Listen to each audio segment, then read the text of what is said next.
We're going to roll with Mike White.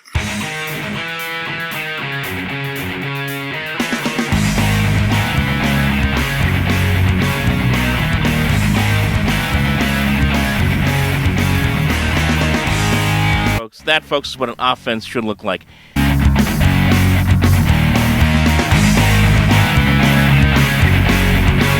Welcome aboard, everybody. Michael Cohen here with you. The Jets winning 31-10 over the Chicago Bears, and Mike White dominating the entire game, folks, from pillar to post. This was a game we have not seen from the Jets offensively and feels like for ages. Ages! In fact, I saw a stat during the game. They posted it during the statistics of the game. Apparently, we haven't seen a quarterback throw for 200 yards in first half, since Chad Pennington. Think about that. That's how long ago it's been. That's how long ago it's been, folks. Oh, my goodness. You know what? I mean, they keep saying let Mike cook. I agree. Let him cook. Let him cook as long as he wants, because that was as good a performance. Just forget the fact that he threw just 3 touchdowns in the game and threw for 300 yards. To think about this, to do that in a pouring rainstorm, and I know it's against the Chicago Bears, and people can be like, the Bears have lost 5 in a row, and they're not that good, and they're 3, and not. I understand that, but this is the National Football League, okay? This is the National Football League.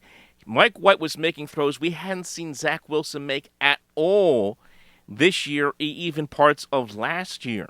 3 touchdowns in this game. Zach Wilson, by comparison, had 3 touchdowns in a period of 6 games. He was efficient with the football. He was delivering the football to all parts of the field. I'm going to go over a couple of throws that I thought were phenomenal, but you just saw the team really loose. The guys were loose. Everyone was having a really good time. Of course, it helps when you blow somebody out, obviously, the way the Jets did. But there's a real difference with the team, as you saw it on the sideline. You saw it in their reactions in the post-game. Mike White's talking to Pam Oliver, and he gets swarmed by his teammates. There's just a different kind of feel. They wanted to go out there and play hard for this guy, and, of course, he wants to go out there and play well for this group, this football team, and he did just that. Let me just talk to you about some of the plays that I did like in this football game. Jets are up 24-10. It's late in the game. That Mike White play action fake. He gets a little bit of a rush, okay? Gets a little bit of a rush on really from both sides, but really more from the right side. And he steps up in the pocket. A couple of steps into the pocket, and then hits Tyler Conklin, who was wide open for a first down. We hadn't seen Zach Wilson do that. Whenever we see Zach Wilson get a rush, we see him like trying to work his way out of the pocket, try to run around, try to scramble, try to make something up, make something with his legs.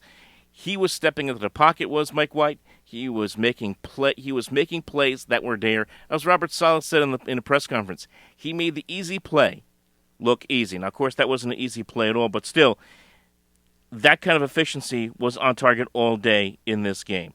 Another play that I really liked seeing from him was the pass to Elijah Moore down the middle of the field. It was a crucial third down the Jets were facing early in the game.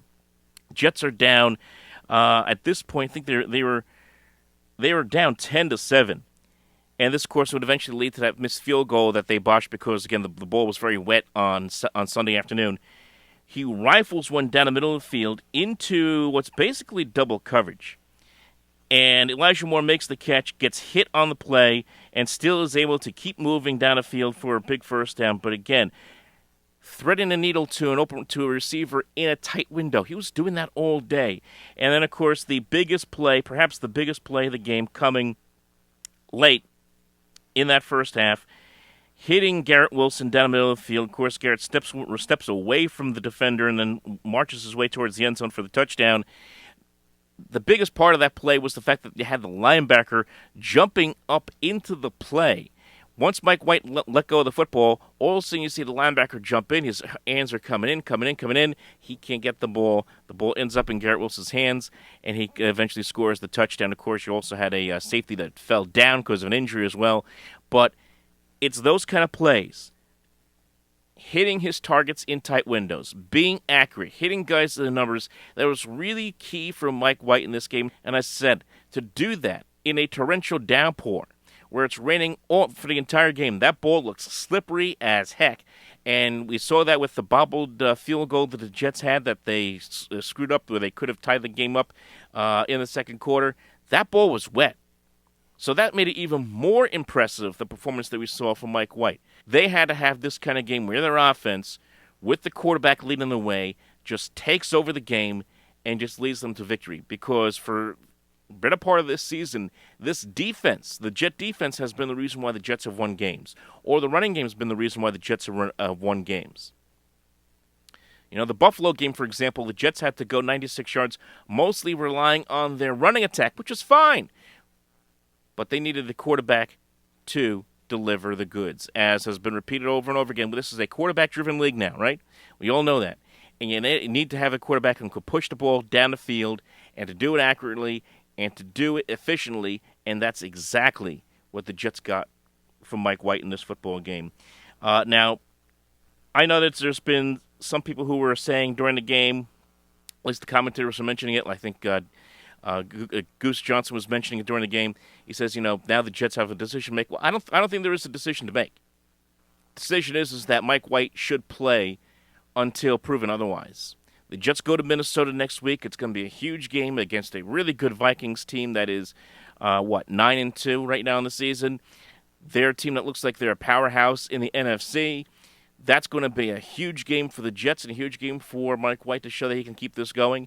And then they get Buffalo after that, and we all know that's going to be Armageddon going up there to play them. So if you are the Jets, you just keep riding the wave. This is now the second time when he has been given the opportunity to lead this team that Mike White has thrown for over 300 yards in a game. Second time. Did it against the eventual AFC champions last year in the Cincinnati Bengals. Did it against a Bears team here in the pouring rain today. Would have had a big game against Indianapolis last year had he not get injured. So we have seen some good play from this player, and I want to see what else he can do. I want to see more, and I also like the fact that he also got everybody involved. Elijah Moore had had a few targets in this game, had 2 big catches, including a touchdown. Garrett Wilson getting involved. Everybody contributing in this game. And that's why the Jets get the win. That's why they're 7-4, and that's why they stay in the mix for this playoff hunt in the AFC. Very quickly on the Giants, who did not have a very good Thanksgiving Day the other day against the Dallas Cowboys, where they got beaten up in the second half. And I know the game was final scores 28-20. The game wasn't really that close. Especially in the second half, Dallas just ran roughshod all over the Giants. It was another game where their offense for the Giants just disappeared. Really disappeared in the second half. Saquon Barkley only ran for 39 yards. His stats for Barkley over the last couple of games haven't been very good. Only 22 yards rushing against the Detroit Lions, 39 yards rushing against Dallas. That's the formula to beat the Giants. Slow down Saquon Barkley, and you got a chance to beat Big Blue. And that's what teams are going to start doing. They're going to start, putting extra men in the box, and they're going to do anything they can to stop the Giants' ground game and force Daniel Jones to beat them.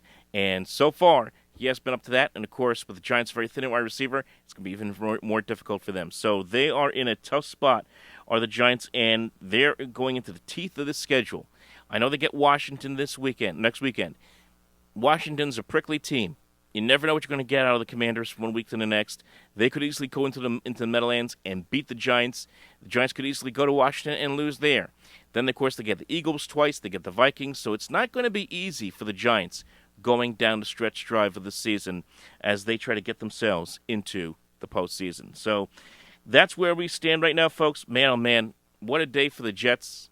What a day for Mike White, who makes a big-time statement. Right now, the Jets, as I said, you just ride the wave with Mike White, and you see how far it takes you and enjoy the road. And if he continues to play well, you just sit back and enjoy it as you did here on Sunday afternoon. Like and subscribe, folks. We will talk to you next time.